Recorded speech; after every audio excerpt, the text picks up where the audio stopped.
Hello, my name is Derek Korjeff, and I'm a supervisor with the Toronto District School Board's Welcoming Communities program, a program that supports students who are new to Canada, that makes them feel welcome and helps them find their place in their new school and community. To celebrate the diverse communities that our program serves, we have introduced a podcast series that showcases our cultural mosaic and discusses some of the challenges the coronavirus pandemic presents for cultural celebrations. This podcast is dedicated to the celebration of Greek Independence Day. On March 25th, 2021, the Greek community celebrated 200 years of independence from the Ottoman Empire. This annual celebration of the Greek Revolution is a public holiday in Greece that is marked by festivals. While schools are closed, in days leading up to this special occasion, students prepare speeches, learn patriotic songs, and participate in plays that reenact scenes from the revolution. Joining me today to share their memories of Greek Independence Day are friends from our Toronto District School Board community. To begin, I would like our guests to introduce themselves. Tina, let's begin with you and your parents. Helen Lambropoulos. Here you go. Costa Lambropoulos. I came to Canada in 71, and I have two children, Tina and George. They were born 81 and 79, and my husband came. Go ahead. Okay, I arrived in this country in 1968, February the 21st. Do you remember the date? Oh, wow. Nightmare. That's great. Like she mentioned, obviously I have two kids also, a and three granddaughters. Forgot the granddaughters. We all were TDSB students. My children are TDSB students. I was born in Canada, but we were raised with a lot of Greek pride and heritage. We attended Greek school all our life, although I'll be honest, we hated it. Every Saturday morning, we made an excuse as to why we couldn't go to Greek school because we were missing out the Saturday morning cartoons. But now as an adult, I definitely appreciate the fact that I can read Greek, write Greek, and speak Greek, and travel to Greece and have no issues having conversations. So, and obviously learning more about our traditions and our heritage and participating in all the celebrations that we participated in through Greek school and just through our parents instilling those notions into us. And what grade are your children in? I have a grade 6, a grade 2, and a grade 1. All right. Eva, we've never met before. It's great to see you and to meet you. Maybe you could tell me a bit about yourself. It sounds like you kind of been juggling back and forth between Greece and Canada most of your life. That's true. I was born and raised in Greece. I came here when I finished high school to go to university. So I stayed here a good 8 years, I want to say, after I finished university and then I started working. Then I went back to Greece for a good 10 years. And when I was ready to start a family, I just took the husband from Greece and I brought him here so we can have a family here. So I'm like back and forth, back and forth, back and forth. I can't decide which way it's better, but for now we're here. That's great. And how many children do you have and what grades are they in? I have one son that is a grade 4. Oh, that's good. And Sophie, how about yourself? Welcome. Okay, so I'm Sophie. I have two children who are in grade 2 and in grade 4. I was born in Canada, lived here my whole life. My parents are from Mytilene in Greece. And my dad came here in the 60s and then brought my mom over in 76. And very much like Tina, 13 years of Greek school and kicking and screaming the whole time. But now, so grateful for what we learned. And I'm going through it with my own kids, kicking and screaming, taking them to Greek school. In hopes that they're going to be able to have some understanding of the language. My expectations aren't high. I know that they're not going to learn to read and write like we do. Even though I'm married a Greek guy, we don't really speak to them in Greek as often as we should. But they do have some understanding, and thanks for Yan Paku on both sides. They're learning, and that's that. I don't know if you would have remembered. Do you remember? Well, I think we did it every year when we would do like the March 25th Independence celebration. Okay, so I have pictures of dancing like a joro, and I don't know where, stop. Okay, hold on a second. Hold on, I'm gonna share my, okay. Yeah, okay, stop. I'm gonna share my screen for a second. This would have been my elementary school March 25th concert. There would have been dancing, there would have been poems and plays, and this is me in a dance recital there. Doing traditional Greek dancing in traditional Greek dress. I do not remember the specifics, but you'll see that there's a few of them. That might be you here, Tina, getting ready to go on next. In the background. So I was able to dig up some of these that I just had at home. Again, I remember the whole process. Are these to a particular song, or is a dance called something specific? I'm going to guess that we're dancing the Kalamatiano, which is your standard, most traditional dance that is danced across Greece. Various parts of Greece will have a variation in the stepping, but it's a 12-step dance that is celebratory for any reason. There are other more fancy footwork songs, but based on the picture, I'm assuming this is a Kalamatiano. Right, guys? Yeah, probably. Yeah. So this dance, we were probably dancing a Zorba, if I'm not mistaken, because just by looking at the formation of how we were dancing and what we were wearing, black and white, very kind of traditional, I guess. Mm-hmm. But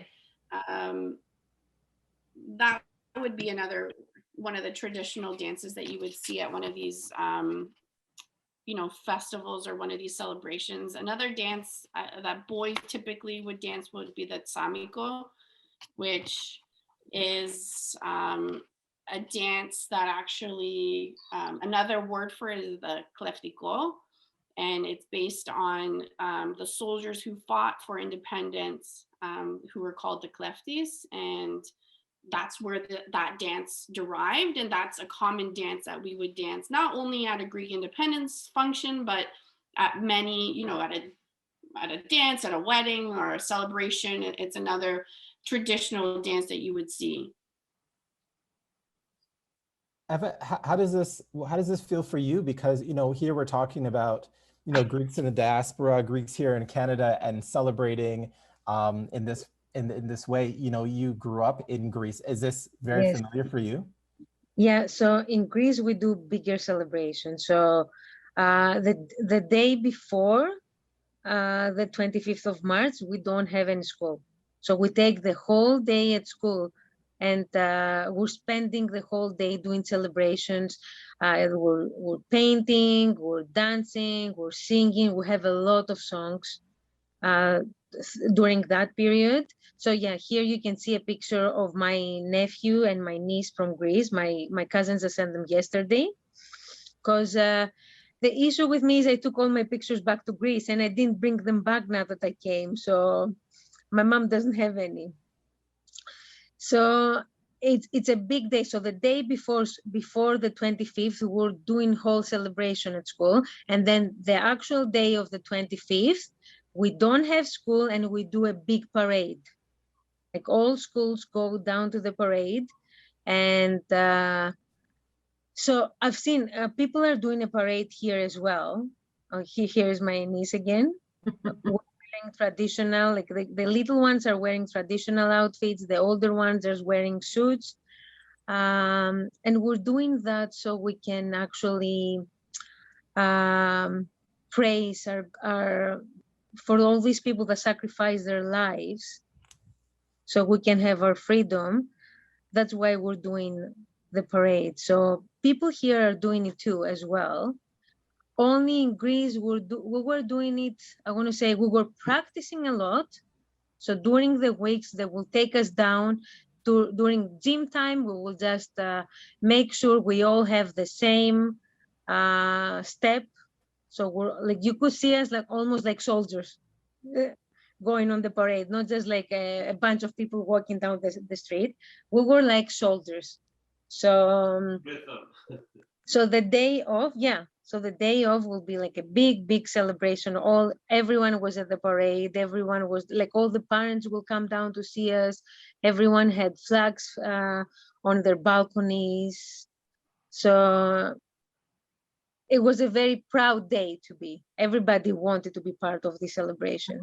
Was these ones that you sent, Eva, from Greece? There you can see people on their balconies, like the crowd is Yes. full. Yeah. And people watching from their balconies. So the other one that I had was a Toronto parade Yeah. picture. This one is from Greece, as is this one. You can see Yeah, the school uniforms. Yeah. So we have the Tibana giving the rhythm. So like every time they hit, everybody has to use like their left leg, and we're going like almost like soldiers, like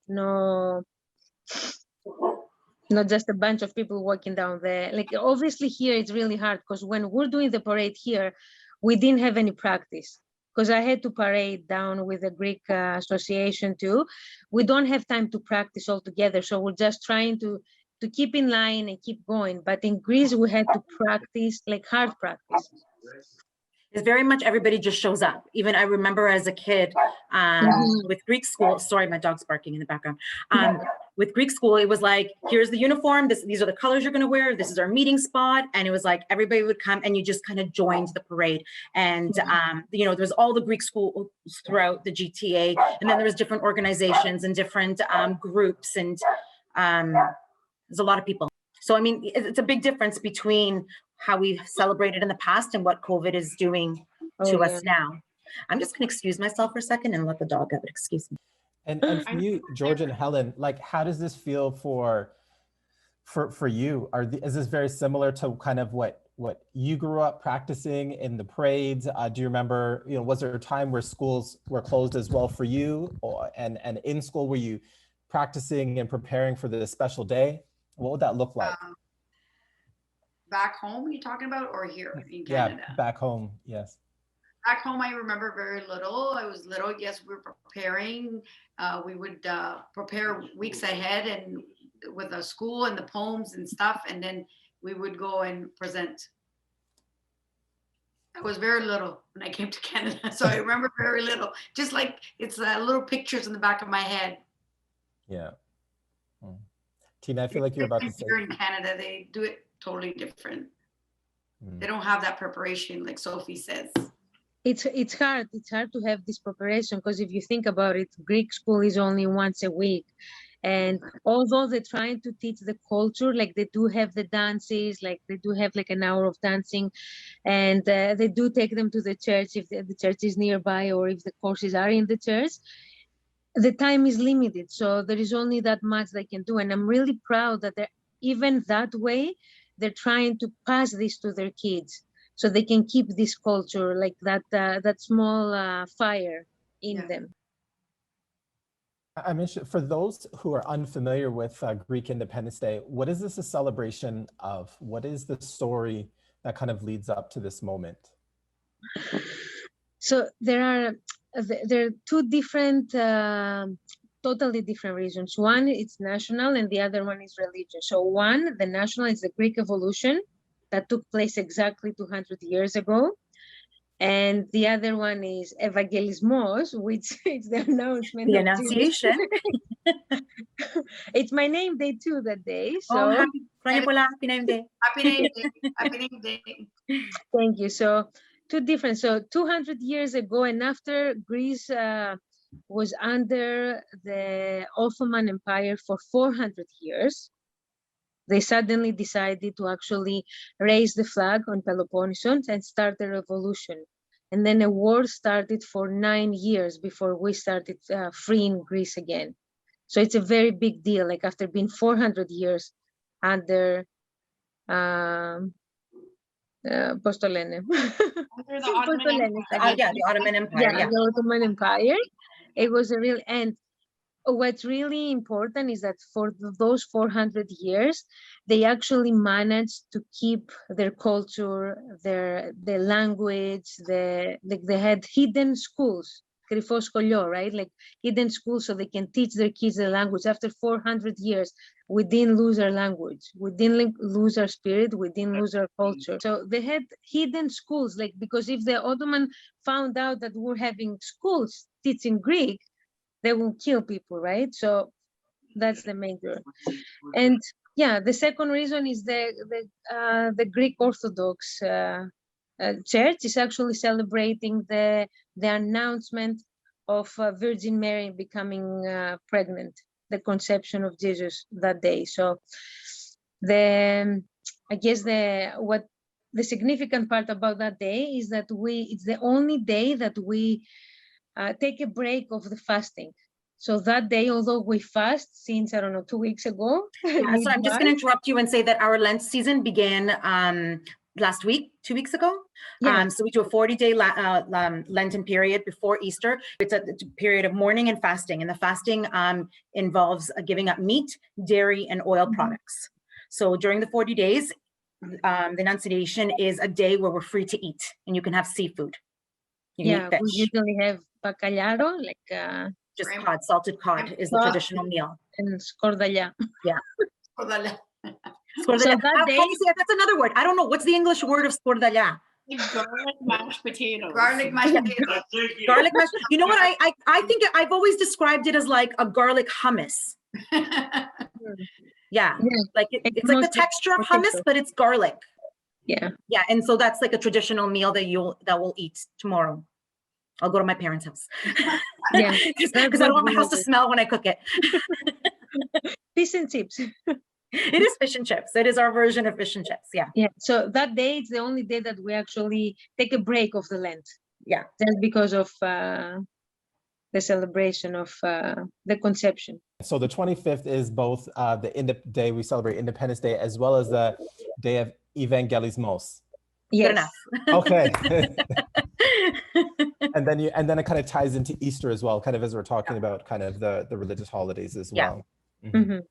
Is the 25th, I understand that it's a day where you'd have the parades and you'd have these celebrations and students in school would kind of work on these various projects as well. But is there a time where you kind of go back to a house, maybe with family, and eat together, or have a feast or a festival, or what would that look like? Is there a family component? Always have a feast. The Greeks always have a feast. After the parade, we end up to somebody's house, like all together, family and friends, and we eat cod with the mashed garlic potato. So that's the traditional food. That's what you have to eat that day. If you can't stand the garlic, tough luck. Beets too. Beets. Beets, yeah. Yeah, I think too, like it's a day of family, and Greeks typically will celebrate anything with food. We eat together. When we're mourning, we eat together. When we're celebrating, we eat together. And it's also significant because we're getting together, we're eating this very specific meal, but we're also then like the next day we're back to fasting, and we're going through a period where we're not getting together for celebratory reasons, and we're not eating together in big meals because for the most part, most of us are limiting our diet, all leading up to Easter, when again, it's like we break our fast with a huge meal, or we break our fast at midnight after midnight mass by eating a traditional soup. The soup is called magiritsa, Derek, and it's made up of it's like a egg dill base, but it's in the innards of like the lamb that you're going to prepare for Easter the next day. Yeah, all of the insides. So like what you think is meat is actually like liver and like like tongue and so my mom, as kids, because we refused to eat it, my mom would make her version of it but using actual meat. So we would have the traditional soup, but it just didn't have the gross stuff in it. But it is like you go to midnight mass on the night, like on the eve of Easter, and we do our candle ceremony, and then you come home, and it doesn't matter if you come home at 1 a.m. or 2 a.m., whenever it's done, and everybody feasts on this specific soup. And then the next day is Easter. Is there some symbolism here? I don't think it's a symbolism. You know what it is? It's like we're fasting for 40 days. So the day after, we're supposed to eat a lamb. So your stomach cannot really take, after not eating meat or dairy products for over a month, you can't just go and eat a lamb. So you have to prepare your stomach with a soup. And what's better than a soup that has like all these intestines and like all the gut of an animal? That's how you prepare yourself for the next day, to eat like a pig, the lamb. Quickly also, Yeah. like most families traditionally, because if you are going to celebrate Easter, it's usually a big family get together of like 50 plus people. So most families will do a whole lamb. So they will cook a whole lamb and they waste nothing. So that's why you have this maguiritza soup, because you know you've got all these parts of the lamb that you need to cook, and you know they make this soup for breaking our fast after the midnight mass, and then you cook the whole lamb the next day as part of your feast that you have with your family and so on. So there's nothing wasted. Like you eat everything, every part of the lamb. Everybody picks off the skin as it's roasting on the spit.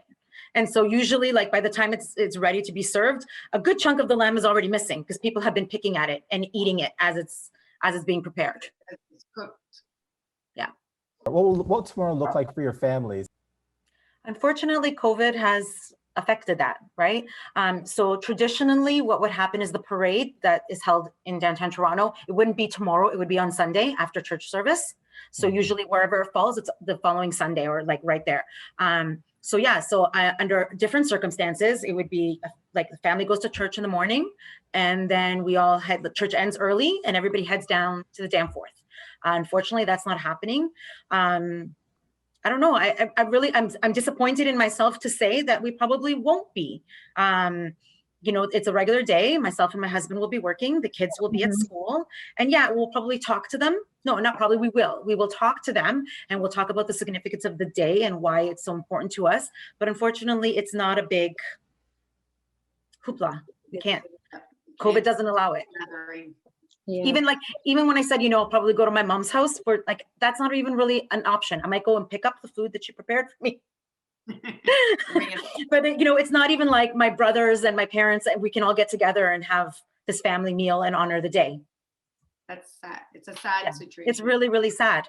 And that makes 2 years in a row now that we haven't been able to do that. So God willing, next year is a little bit different. One of the things that Derek and I also talked about is just the importance of leading into our Lent and Easter coming up, the importance of church service, and in that last Holy Week before Easter, and how every night of the week is a specific service at church, and there are nights where it goes all night, and there are nights where the church is open indefinitely, and people are going in and out and saying their prayers and being a part of the liturgy and lighting candles, and that's not even an option now. Like last year was really weird to not be able to go to church for Easter. So we take our candle, we bring it home, we do the cross on the door for good luck for the house. It's just to bring luck to the house for the year. That's the tradition. Are there any? Sorry, Helen? So we do the next day, we do the lamb, we roast the lamb, we get the family together. Now with COVID, we cannot do that. So we're just going to be by ourselves, most likely. So we do Easter bread, we crack red eggs in Easter day. But you gotta cook the whole week, bake. Yeah, I bake all week. My kids, they know that we can't be with family. There's that disappointment that they're not going to be with their cousins. Even we have godparents play a very important role in our children's lives.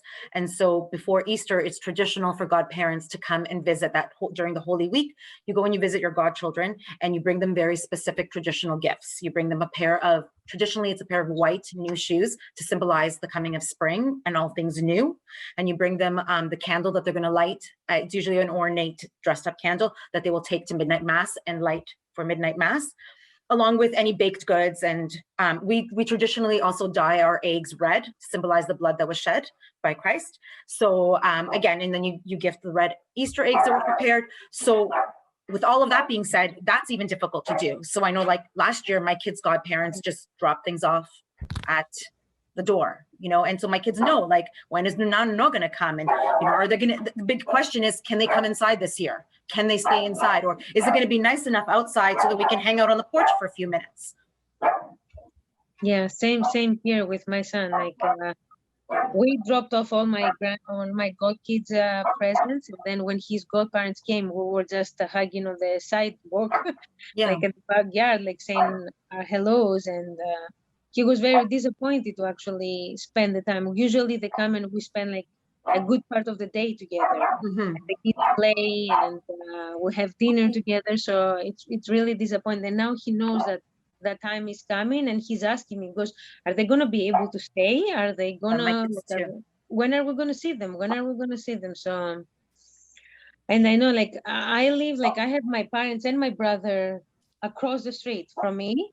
Seriously, New Year's, like I went in my backyard, my brother went in his backyard, and we exchanged like celebrations just from their backyards. Like just open the champagne, we sang the song, and back in. That's it. So it's really sad, especially for the kids. This year will be very difficult for the kids, and it'll be different. We were hoping that it would be back to normal, but we're not. The year before, so like not last year, the year before, it was the first time that my kids were old enough to be able to stay up for midnight mass, and we took them to church for the first time. And that in itself is a beautiful experience, because most of the service is outdoors, and everybody's like, you've got hundreds and hundreds of people who have just packed the grounds of the church, and even overflowing into the street, and everybody's lighting their candles, and my kids loved it. And so like they knew enough last year to ask about it, are we going to do that again?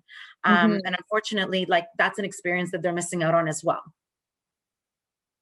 Yeah. As we come to the end, what's kind of the takeaway message from Greek Independence Day, and the fact that this is 200 years of celebration, of liberation? I think it really goes back to what the strong belief is, and back to the traditions, and also like what even the Greek flag stands for with regards to the blue and white stripes, and the saying of freedom or death, which is like eleftheria ή thanatos. So that's I think, and when people say they bleed blue and white because they're Greek, it's like it is that feeling of knowing that this is who I am, and we are who we are because of our history, and we will not forget it.